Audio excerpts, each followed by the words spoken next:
Bismillahirrahmanirrahim. Alhamdulillahirabbil alamin. Lil Ustadz Dr.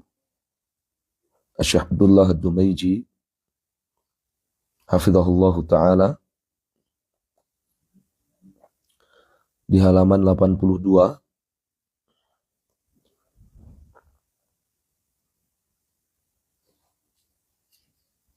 melanjutkan apa yang beliau sampaikan, bahwa apabila kita menelaah dan mencermati lembaran-lembaran sejarah, maka kita akan mendapati bahwa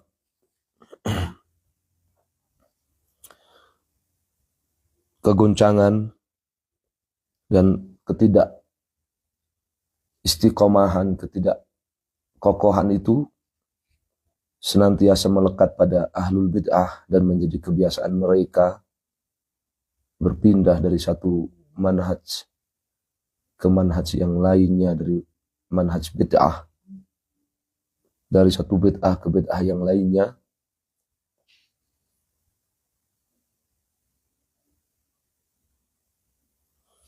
Kemudian dicontohkan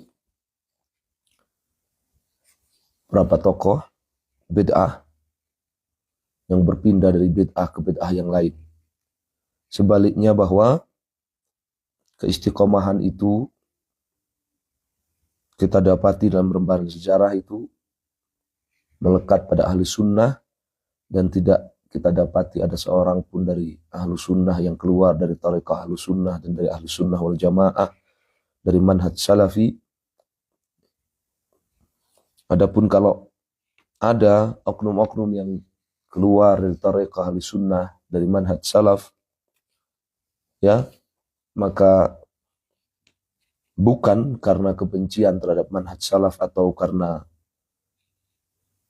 hati nuraninya memandang ada manhaj yang lebih sahih dari manhaj salaf, tetapi rata-rata karena tendensi-tendensi pribadi atau duniawi.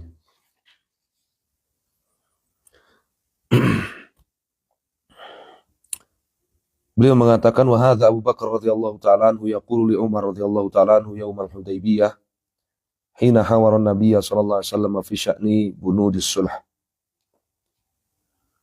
Dan ini Abu Bakar radhiyallahu ta'ala anhu yaqul,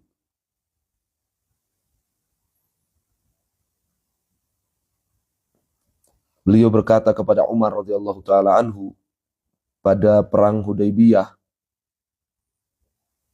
pada terjadinya perjanjian Hudaybiyah, hina hawara Nabi sallallahu alaihi wasallam, ketika Umar bin Khattab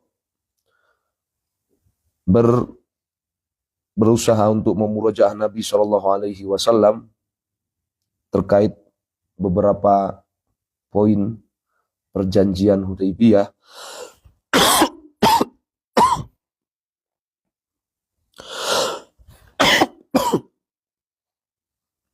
Abu Bakar berkata kepada Umar radhiyallahu ta'ala anhuma, ilzam qirzahu haitsu kana fa inni ashhadu annahu Rasulullah. Qala Umar wa ana ashhadu. Abu Bakar berkata kepada Umar, yang menunjukkan keistiqomahan, betapa tegar dan istiqomahnya Abu Bakar dalam kejadian itu. Ilzam khirzahu,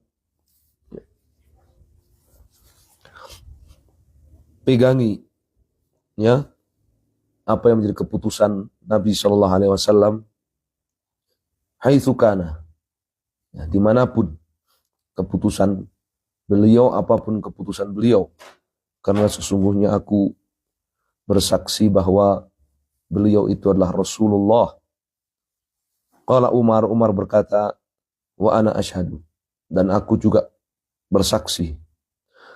Fadzalik yaqulu Nabi sallallahu alaihi wasallam, ma da'utu ahadan lil Islam illa kanat indahu kabwah wa taraddud wa nazar illa Abu Bakar ma atama minhu hina dzakartuhu wa ma taraddada fihi.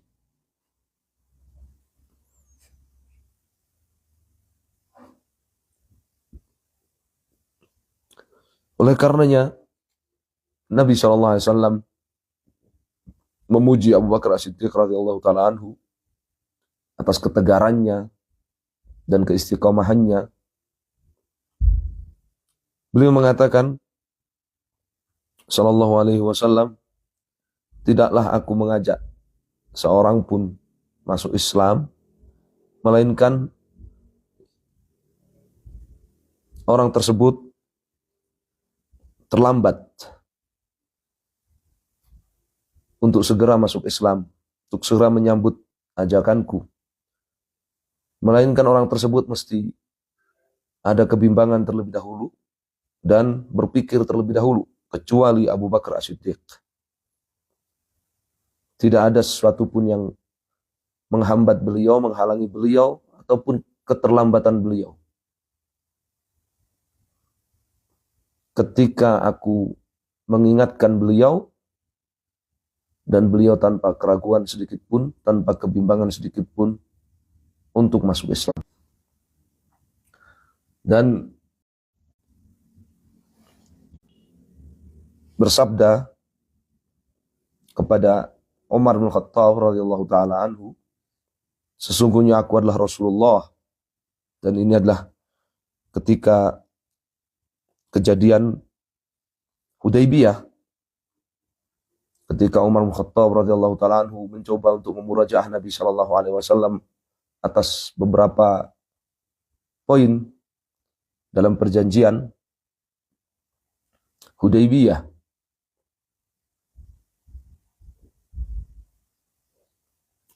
Beliau SAW bersabda kepada Umar, "Inni Rasulullah wa lan yudayyi'ani Allahu abadan." Wahai Umar, sesungguhnya aku ini adalah benar-benar Rasul, utusan Allah, dan Allah tidak akan menelantarkan diriku selama-lamanya. Allah tidak akan menelantarkan diriku, tidak menolong diriku, membiarkan diriku sendirian abadan selamanya. Ini menunjukkan bagaimana urgensi manhaj salaf dalam membentuk ketegaran dan keistiqomahan seseorang dalam memegangi Islam. Walaysa mauqiful Hudaybiyah akhirul mawaqif allati thabata fiha Abu Bakar radhiyallahu ta'ala anhu. Dan kejadian di Hudaybiyah itu bukanlah kejadian terakhir yang menunjukkan ketegaran dan keistiqomahan Abu Bakar As-Siddiq radhiyallahu ta'ala anhu. Faqad dhahara thabatuhu radhiyallahu ta'ala anhu yauma wafatin Nabi SAW. Ketika Nabi SAW wafat, di hari itu dan di kejadian itu juga terlihat bagaimana ketegaran sahabat Abu Bakar As-Siddiq radhiyallahu ta'ala anhu hina mattarabatul umur, di saat terjadi kekacauan, wasudimal muslimun binabai wafatihi sallallahu, di saat kaum muslimin terpukul berat atas kabar kewafatan Nabi sallallahu alaihi wasallam, hatta angkara dzalika ba'du kibarus sahabah, sampai-sampai sejumlah sahabat senior mengingkari berita wafatnya Nabi sallallahu alaihi wasallam. Fahadha Umar ma'a quwwati imanihi wa thabatihi. Kita perhatikan Umar bin Khattab radhiyallahu ta'ala anhu, padahal beliau imannya sangat kuat, ketegaran dan keistiqomahannya juga sangat kuat.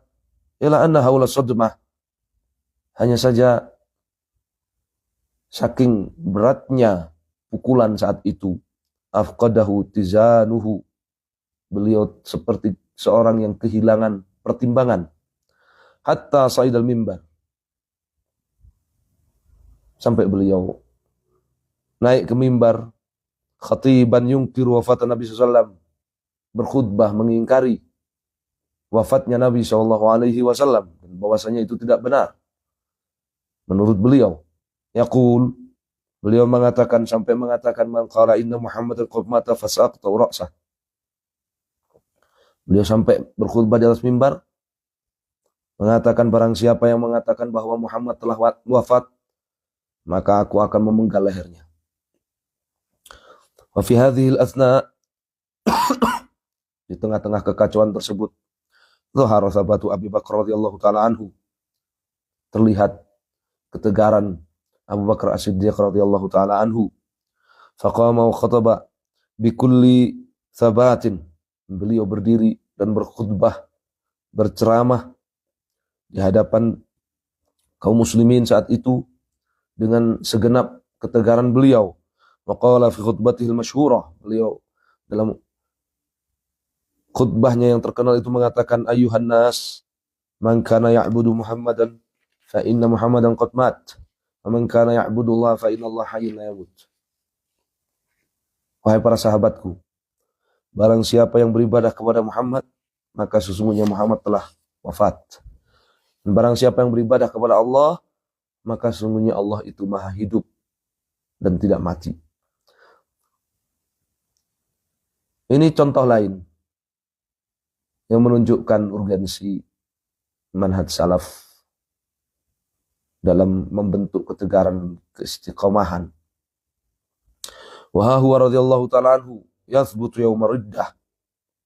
Contoh yang ketiga, ketegaran Abu Bakar As-Siddiq radhiyallahu ta'ala anhu ketika yaum riddah,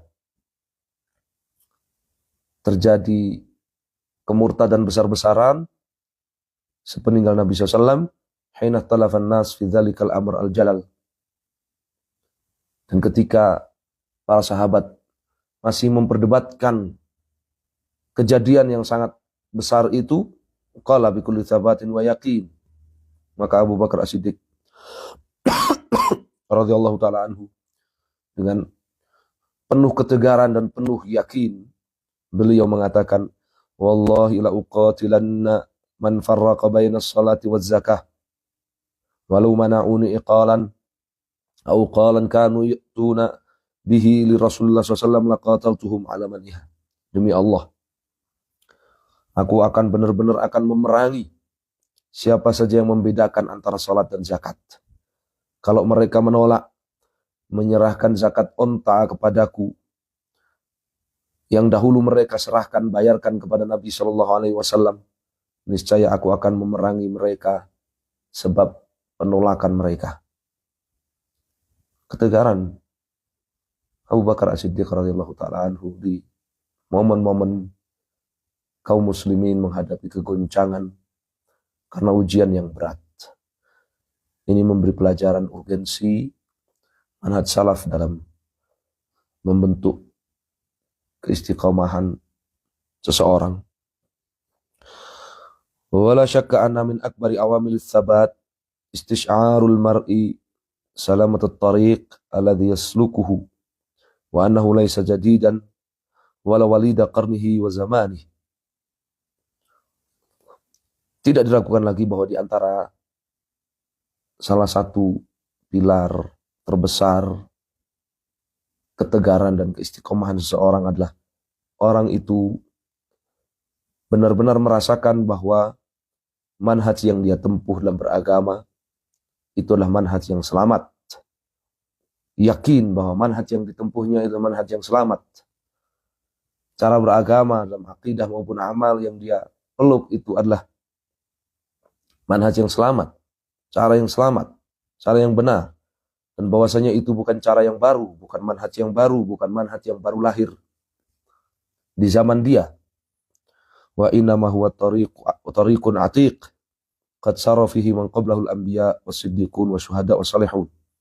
Tidak lain, itu adalah jalan yang sudah tua, yang telah ditempuh sebelum-sebelum dirinya oleh para nabi, para siddiqin, para syuhada, dan orang-orang soleh.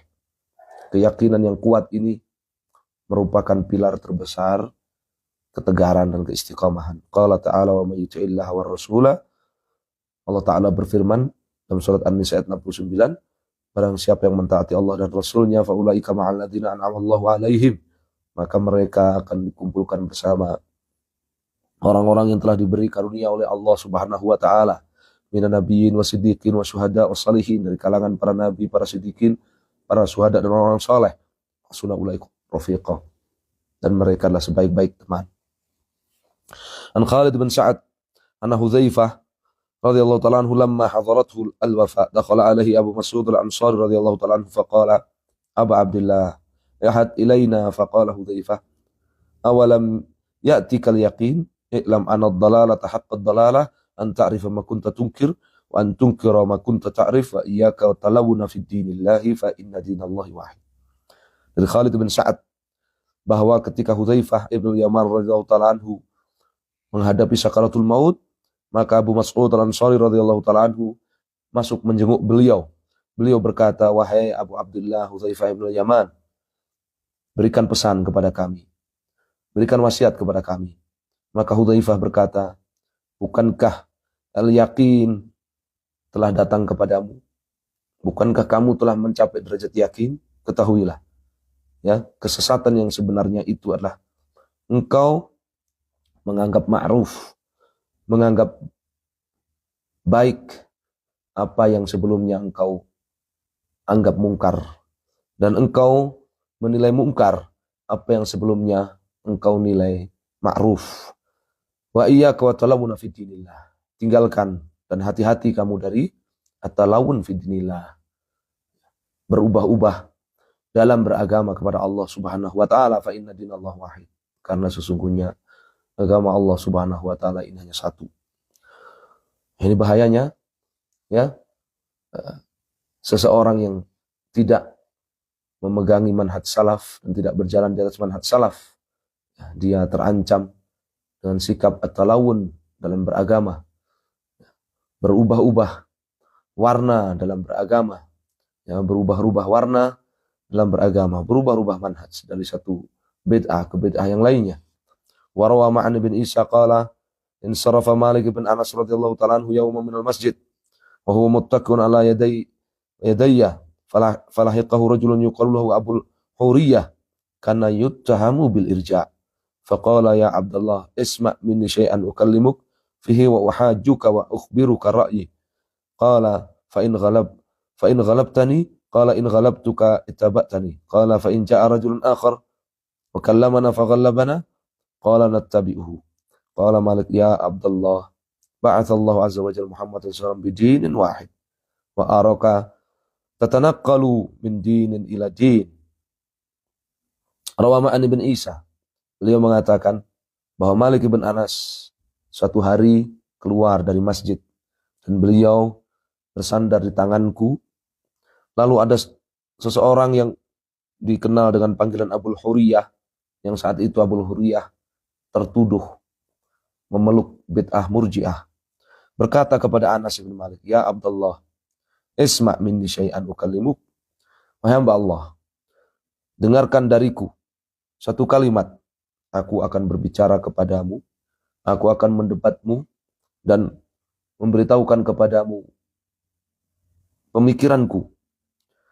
Maka Anas bin Malik berkata maka Malik bin Anas berkata, Ma'an bin Isa mengatakan bahwa Malik bin Anas satu kali keluar dari masjid dan beliau disusul oleh seseorang yang dikenal dengan panggilan Abul Huriyah yang tertuduh irja, tertuduh memiliki bid'ah murji'ah.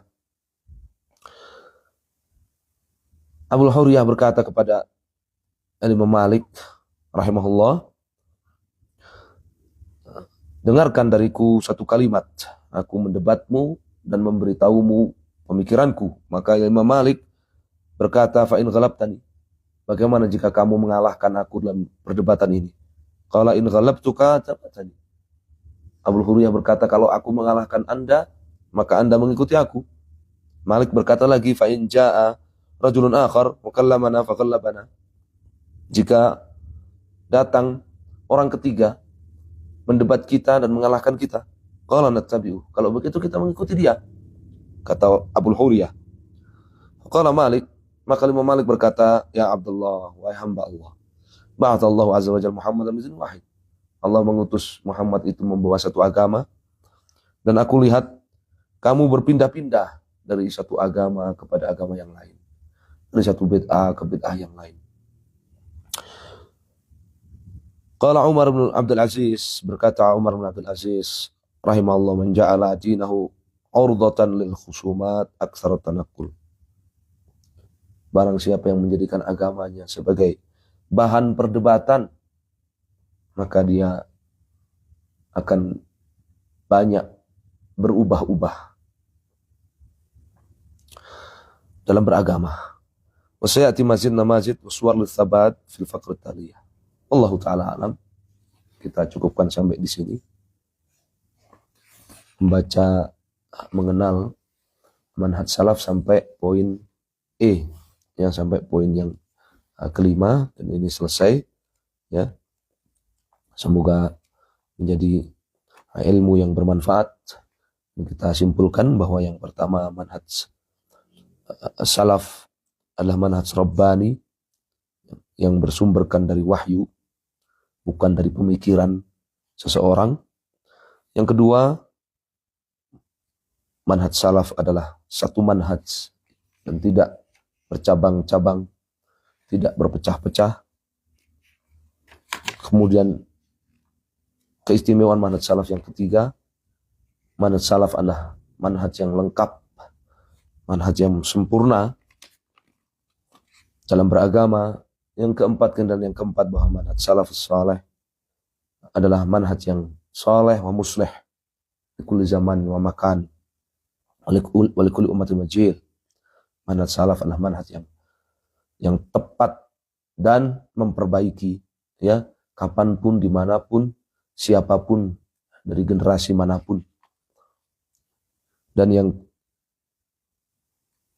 kelima, ya, manhaj salaf adalah manhajun wasat muttazin, manhaj yang moderat, yang adil dan objektif, yang tidak kebablasan, tidak pula terlalu lemah.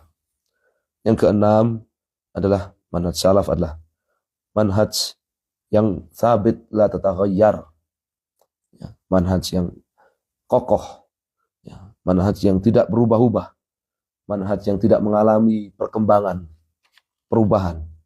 Yang ketujuh, manhaj salaf adalah manhaj yang jelas, manhaj yang terang benderang, tidak ada yang tersembunyi, yang tersamarkan di dalamnya. Kemudian yang terakhir yang kita baca adalah bahwa adanya kekeliruan dari sebagian oknum yang mengatasnamakan dirinya salafi, beragama di atas manhaj salaf. Itu bukan berarti kekeliruan al-manhaj as-salafi. Wallahu ta'ala alam. Dan di penutup diterangkan urgensi manhaj salaf dalam membentuk ketegaran dan keistiqomahan. Semoga Allah Subhanahu wa taala senantiasa memberikan keistiqomahan kepada kita.